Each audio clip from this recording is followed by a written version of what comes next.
One morning I woke up and my wife was suffering at the time, and it was getting late in the morning. So I went in and she was just dead, lying on the floor at the end of the bed. And I suppose it accelerated from there because I never dealt with her death. It's only recently through Simon I've dealt with her death.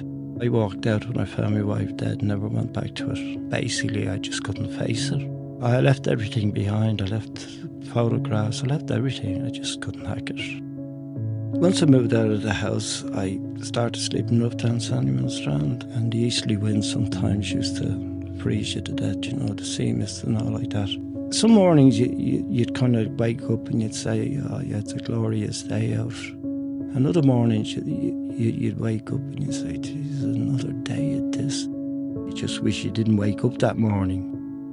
One evening I just rang up and I said, look, would there be any chance of getting a sleeping bag? And a girl rang me back from the Rough Sleeper team, and they arranged to meet me, and they kind of like said, would you not come into one of our shelters for the night? It's better than sleeping out where you are. She got me into a hostel and I was there for 3 months. I could come and go as I please. I got me meals there and that kind of like built me up. And then I kept on saying, well, you know, I'm happy here. And then from there I got the chance of transitioning over in Dorset Street, and that completely changed my life altogether, you know. When I moved into transitional housing, it took me a week or two to settle down, to get used to it, after being so long sleeping rough. From day one, they never looked down their nose at me. They just accepted you as what you were and who you are. And that to me was fantastic, you know, that gave me a great thing. These people don't judge me, and I think that meant an awful lot to me, you know.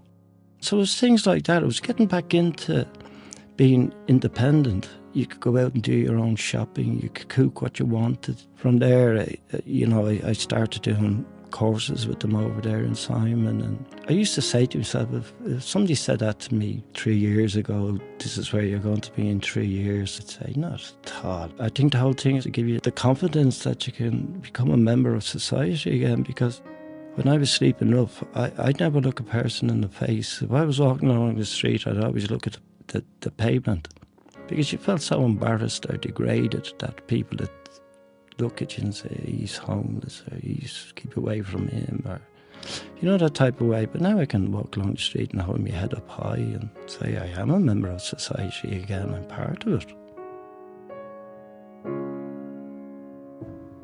Unfortunately, stories like Neil's are becoming more and more common. But while homelessness is on the increase and homeless services are at breaking point, the government is set to cut funding for crucial services. Meanwhile, it says it wants to end long-term homelessness by 2016. Cutting funding for homeless services is not just wrong, it's cruel.